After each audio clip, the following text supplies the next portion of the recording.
persilakan kepada Pak Menteri. Nanti yang lain-lain kita bisa bicarakan setelah ini. Baik, eh, pimpinan dan Bapak Ibu anggota Dewan yang saya hormati, menyangkut dengan LPG, kami sebenarnya bermaksud untuk bagaimana melakukan penataan aja. Tidak ada maksud lain. Tapi kalau Bapak Ibu setuju untuk tidak kita lakukan penataan, ayo. Nggak apa-apa. Jadi kalau Bapak-Bapak setuju untuk tidak usah melakukan penataan dengan pola yang seperti ini, nggak apa-apa, kita nggak usah tata, kita jalan aja apa adanya. Kita setuju nggak? Kalau setuju, sepakati. Kalau nggak apa-apa, saya akan sampai kepada Presiden. Tadi PDI Perjuangan sudah setuju, Pak. Gimana? PDI Perjuangan sudah setuju. Tinggal Bapak tanya sama fraksi yang lain. Nggak, artinya, saya mau sampaikan ini beban berat juga. Tapi ini adalah keberanian kita untuk membuat keputusan. Tidak ada barang atau sesuatu yang kita memperbaiki yang tidak seharusnya itu mulus. Pasti ada dinamika. Tapi dinamika ini pilihannya kita mau memperbaiki atau tidak. Risikonya ada. Dan yakinlah, insya Allah apa yang kita lakukan ini untuk kebaikan. Karena apa? Ini barang nggak ada yang langka, semua stok ada. Stok LPG untuk 3 bulan ke depan itu lengkap ada. Cuman distribusinya saja yang sekarang dari pengencer, saudara-saudara saya pengencer ini penting. Saya setuju sama teman-teman bahwa mereka ini juga butuh lapangan pekerjaan. Setuju saya. Saya pernah jadi pengusaha UMKM kok, pernah jual kue saya. Saya nggak pingin juga mereka itu susah. Tapi saya juga tidak pingin mereka di apa ya? Ya kira-kira ada unsur-unsur lain lah. Akibat mungkin juga mohon maaf mereka tidak teliti. Bapak Ibu kan sudah tahu bahwa terjadi oplosan banyak-banyak. Ini kalau kita biarkan uang 87 triliun ini nyampe. Itu aja kalau saya. Itu satu. Karena itu saya sangat mengapresiasi, berterima kasih untuk kita atas pandangan Bapak Ibu semua terhadap LPG ini kita lakukan tahap penataan. Namun, saya juga udah ngomong sama Pertamina. Kami akui kok bahwa ada juga laporan yang masuk ke saya bahwa ada dan lain-lainnya itu. Syarat-syarat dan lain-lainnya berupa UPT. Ada itu.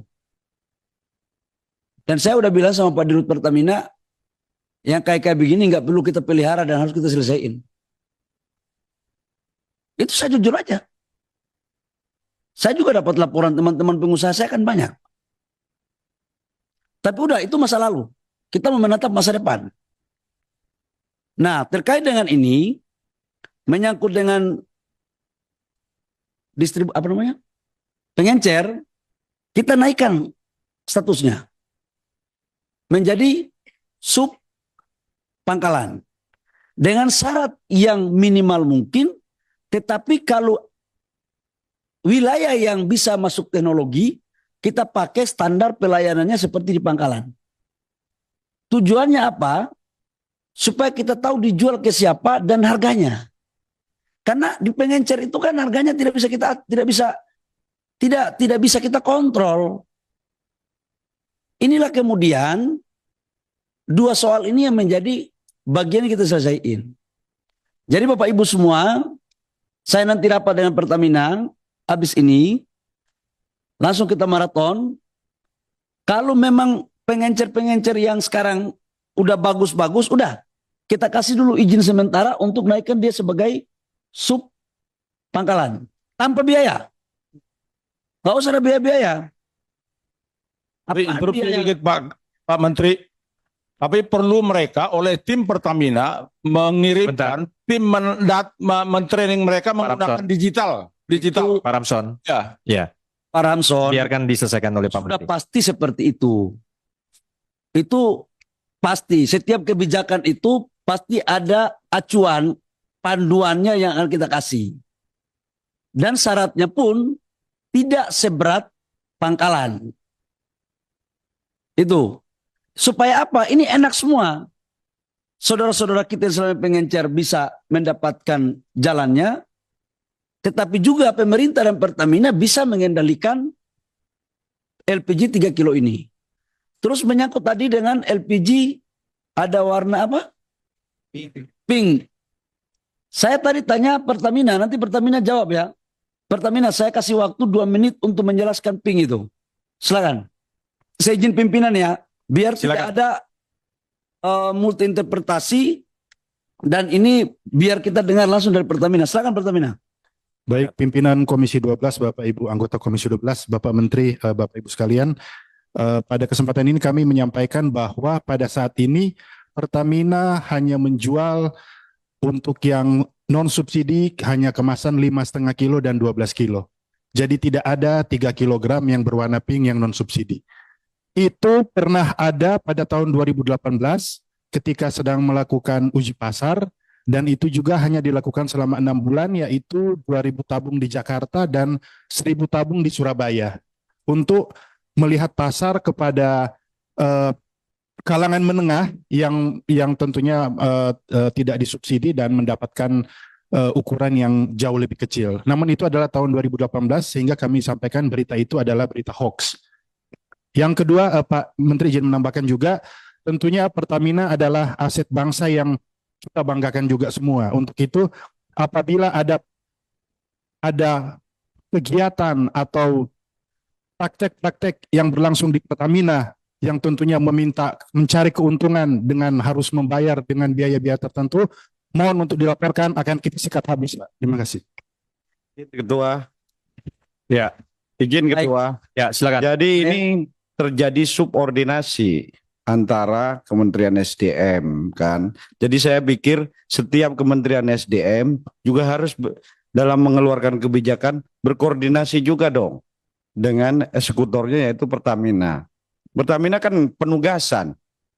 Ini anggaran subsidi ini melekat di SDM. Jadi ada hal-hal semacam ini. Jadi kasihan juga ntar Pertaminanya yang salah. Seolah-olah Pertamina yang merusak rantai pasok terhadap masyarakat. Jadi ini tolong Pak Menteri, bukan karena Pak Simon separtai dengan saya, tapi saya harus bela juga. Jangan juga kebijakan Menteri SDM tanpa koordinasi diberitahukan, sama kayak tadi kan. Ternyata Pertamina membantah kan. Terkait juga pengecer juga. Yang digebukin Pertamina kan. Di lapangan seolah-olah Pertamina yang salah kan. Ketika ada kelangkaan, padahal ininya apa, LPG-nya ada gitu loh. Jadi saya pikir ke depan ini Dirjen Migas baru, tolonglah regulator dan eksekutor itu saling berkoordinasi gitu loh. Jangan jalan masing-masing. Itulah butuhnya kita koordinasi antar sesama itu. Pimpinan, saya boleh lanjutkan dulu pimpinan? Ya, silakan Pak. Baik, itu sekedar penjelasan tambahan. Kami dengan Pertamina selalu koordinasi, nggak ada yang tidak dikoordinasikan. Semuanya berjalan baik, bahkan saya sama Pak Simon ini hampir tiap hari kita ngobrol. Pak Rifa itu dengan dirjen saya ngobrol terus, sampai saya mau kesini aja masih telepon Pak Rifa. Jadi Pak Bambang, insya Allah semua ini dalam kerangka yang baik. Sebenarnya di antara kami koordinasinya bagus. Contoh menyangkut dengan 3 kilogram. Memang Pertamina nggak pernah mengeluarkan. Itu 2018. Tapi ini kan di seolah-olah bahwa ada. Nah jawabannya seperti apa teman Bapak Ibu semua udah tahu. Bahwa memang ada yang tidak nyaman ketika kita mau tertibkan proses untuk pendistribusian daripada pengencer. Tapi kita sayangi, kita hormati pengencer dan pasti kita akan memberikan yang terbaik untuk rakyat kita. Yang berikut menyangkut dengan DMO. DMO kami setuju, Pak. Tapi DMO itu saya pikir kalau masuk di undang-undang, karena intinya itu kan DMO itu kan harga. Jadi saya pikir itu bisa dibicarain aja, nggak ada masalah. Menteri, izin Pak Pimpinan.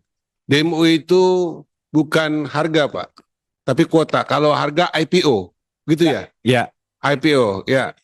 saya pikir biar Pak Menteri menyelesaikan. Ya, silakan Pak Menteri diteruskan. Maksud saya adalah kalau DMO itu kan alokasi. Sekarang ini kan 100% dari total produksi diwajibkan 25% untuk DMO dalam negeri. Di mana DMO dalam negeri ini salah satu diantaranya adalah PLN. Kalau menyangkut DMO nggak ada masalah. Semua perusahaan mau pasok kepada PLN. Masalahnya adalah begitu masuk di PLN dihargai dengan harga di bawah harga pasar. Itulah maksud saya harga itu.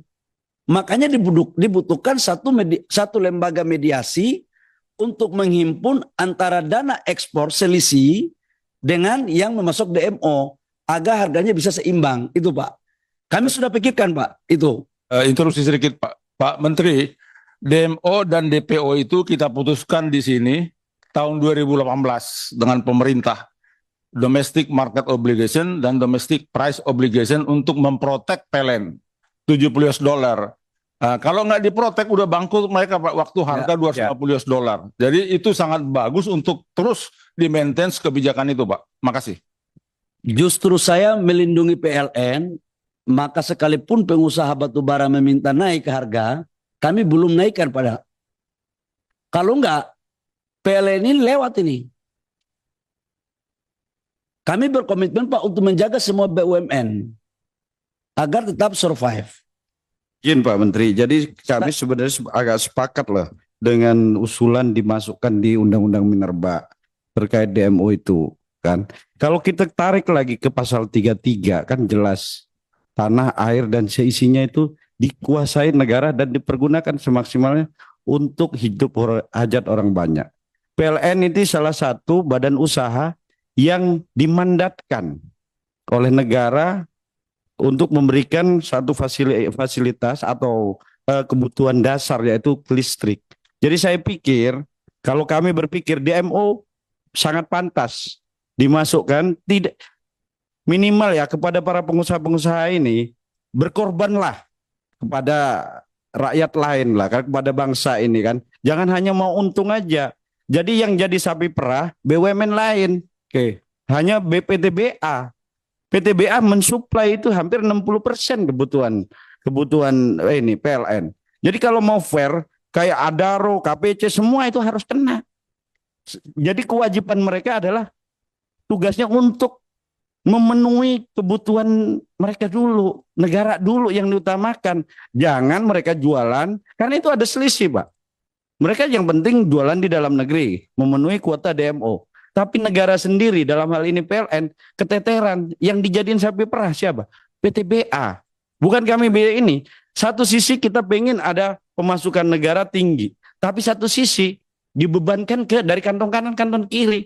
Sedangkan kantong pengusaha dibiarin, kan? Mereka enak-enak aja jual ke smelter kan, jual ke pabrik-pabrik swasta. Yang penting itu masuk dalam DMO, kan? Mereka itu harganya contoh, itu ada selisih $20 kan. Kalau dijual ke swasta lain, semen-semen swasta apa, itu harganya 90. Kalau ke PLN 70, ya mereka lebih milih ke yang 90. Jadi saya pikir kita harus gugah. Kalau kita gugah baik-baik, nggak bisa kita masukkan di dalam undang-undang. Di dalam undang-undang kita pastikan bahwa wajib DMO itu untuk pemenuhan kebutuhan negara dulu gitu. Mungkin Pimpinan, Silakan kasih saja. pendapat ya pimpinan dengan apa yang disampaikan pimpinan dari tadi. Begini, saya pikir tadi Pak Bambang sudah banyak menjelaskan, saya pikir udah clear. Biar ini berjalan, biar Pak Menteri menyelesaikan. Setuju ya? Setuju ya? Silakan. Baik, pimpinan, yang berikut adalah menyangkut dengan kalau kasus ilegal, mining, drilling, saya setuju sama Pak Pimpinan bahwa harus ada segera Dirjen Gakum. Dan alhamdulillah sudah keluar persetujuannya dan tidak waktu lama lagi Dirjen Gakum akan mulai kita aktifkan dengan strukturnya. Udah keluar. Kemarin udah keluar. Memang selama ini salah satu yang membuat kenapa optimalisasi kerja kementerian dalam rangka pengawasan terhadap illegal mining dan drilling ini tidak bisa dilakukan dengan cepat karena memang instrumen kita yang kurang lemah. Jadi sekarang udah bagus Pak Sugeng. sekarang di apa namanya, mohon maaf, bahasa lidah Papua itu kalau kena Pak Sugeng ini pakai NG-nya rasanya sama gitu, pas masuk gitu. Jadi urusan Dirjen Gakum udah selesai. Sekarang kita tinggal masuk pada proses tahapan lelang untuk strukturnya. Izin Pak Menteri, Yang tadi berikutnya- yang satu sedikit saja Pak Menteri. Komitmen Menteri SDM terkait vonis bebas 1 triliun emas itu. Belum selesai saya ngomong, Pak. Oh ya, Sudah tanya. silakan Pak. Kasih saya waktu bicara lagi dulu. Menyangkut dengan vonis bebas, saya pun nggak suka dengarnya. Saya kaget juga. Kenapa bisa divonis bebas? Karena yang nangkap itu kan waktu itu Pak Inspektur. Jadi itu di areal yang ada iupnya, tapi dilakukan ilegal oleh pihak lain. Dan yang menyidik itu adalah pihak dari SDM, PPNS. Dan itu diberikan tuntutan 5 tahun. Ternyata setelah sekjen saya baca undang-undang, memang tuntutan maksimalnya itu 5 tahun. Jadi tidak ada by design. Karena undang-undangnya mengatakan bahwa tuntutan itu maksimal 5 tahun dan diputuskan juga 5 tahun. 3,6 tahun. Bukan, kenapa nggak dimasukkan juga ibaratnya kayak kejaksaan memasukkan ke undang-undang tipikor kan?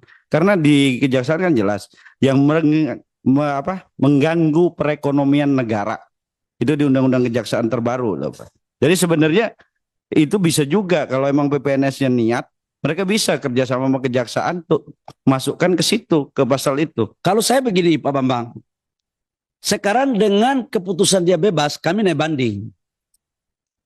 Kasasi. Karena dia kemarin banding ya. Dan nggak apa-apa, kita buka aja. Mau pakai undang-undang apapun kita laporkan di aparat penegak hukum lain, monggo, kami terbuka. Karena bagi saya nggak bisa ditolerir yang nggak begini-begini. Nyata-nyata membuat pelanggaran. Masa kemudian mendapatkan hukuman yang seringan itu? Nggak fair. Saya juga nggak kenal orangnya yang mana kan soalnya. Kan ini kita ini kan pemain pengganti dan baru datang, baru sudah terjadi masa lampau gitu kan. Tapi ya sebagai menteri kan harus bertanggung jawab. Bukan persoalan di masa kita atau bukan di masa kita. Jadi kami komit, kami sekarang naik kasasi. Kami naik kasasi. Ya, kami naik kasasi. Bukan didiamkan barang ini. Saya juga kaget. Karena ini maruah negara. Maruah negara dan kita tidak ingin seperti ini terus. Menyangkut Sebentar, dengan, Pak Menteri izin, kita tambah dulu waktu 15 menit kawan-kawan. silakan. Ya. Itu 30 menit Silakan. nggak apa-apa. Yang berikut menyangkut dengan apa namanya PA dari Jambi. PA dari Jambi yang untuk apa Cina punya itu ya, Petro Cina ya. Saya udah tanya kepala SKK Migas. Hari Rabu saya balik dari Riau sekaligus Bu, yang tadi dari Ibu bilang dari Riau. Bu, saya besok pagi kerokan. Kalau Ibu mau ikut nggak apa-apa. Saya minta nanti Pertamina untuk ikut. Sekaligus Ibu kumpulin saudara-saudara kita yang pernah kerja di Chevron itu. Yang bagus-bagus katanya itu dikumpulin aja. Supaya saya bawa Pertamina untuk kemudian dapat dipertimbangkan agar bisa dimasukkan mereka juga selama kerjanya benar dan bagus. Itu cakep Pak, cakep. Cakep Pak Menteri itu. Menyangkut dengan Siapa? PI, saya balik hari Rabu. Tolong kasih tahu Pak Gubernur datang aja ke Jakarta. Hari Rabu dengan BUMD-nya. Karena Pak Kepala SKK Migas saya sudah tanya dia tadi. Kenapa belum selesai? Ternyata menunggu BUMD dari daerah. Jadi jangan sampai kita kasih 10% kepada orang lain lagi atas nama BUMD. Jadi masalah lagi nih. Ini jujur aja, semangat boleh ada tapi harus beraturan. Jadi jangan sampai maksud lain bikin lain. Ini bahaya kan kita.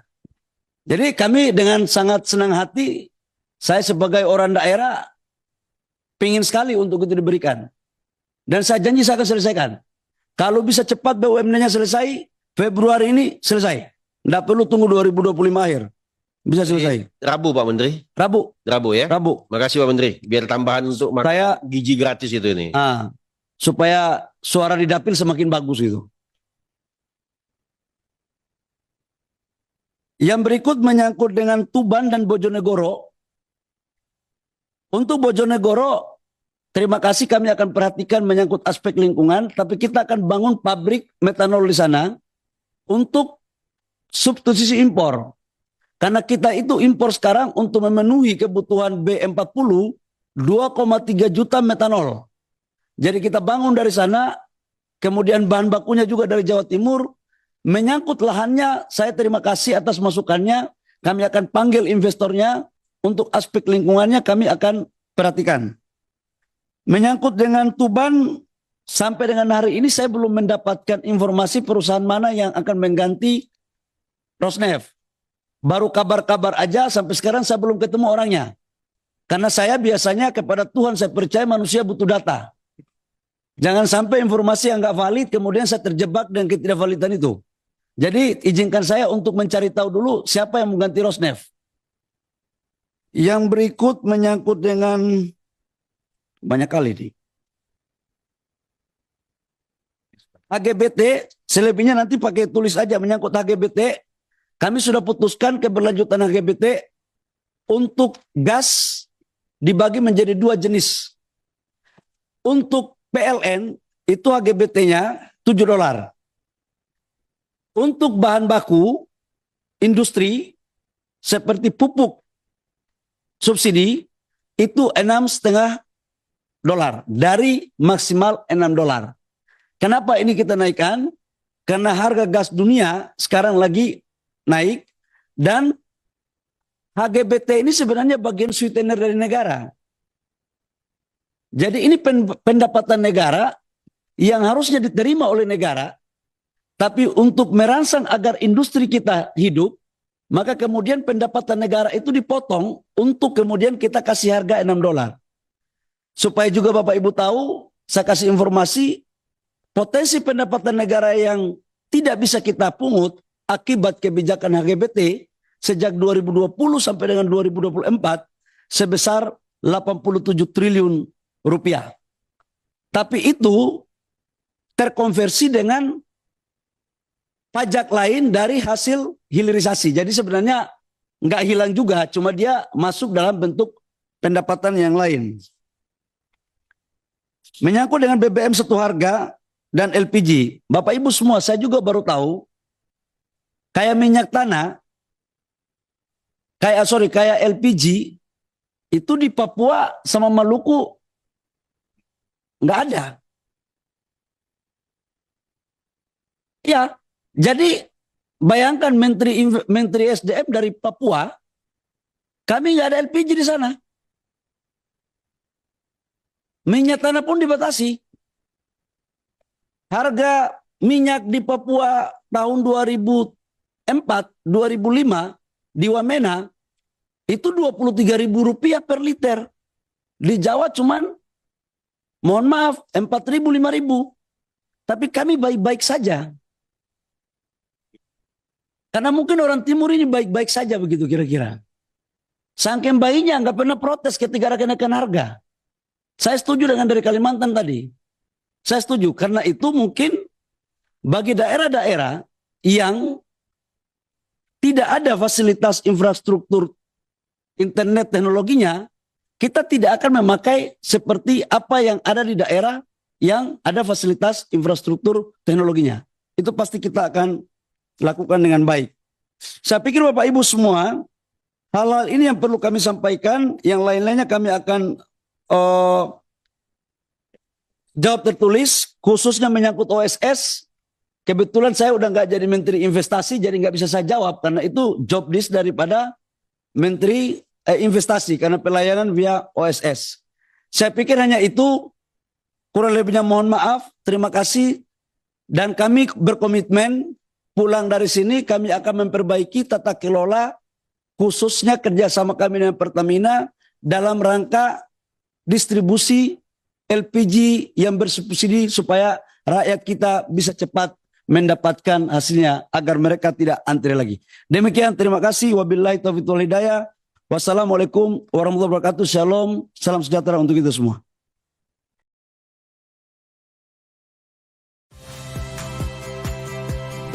Saya Agin Fridianto. Saksikan terus program-program Kompas TV melalui siaran digital, pay TV, dan media streaming lain. Kompas TV, independen, terpercaya.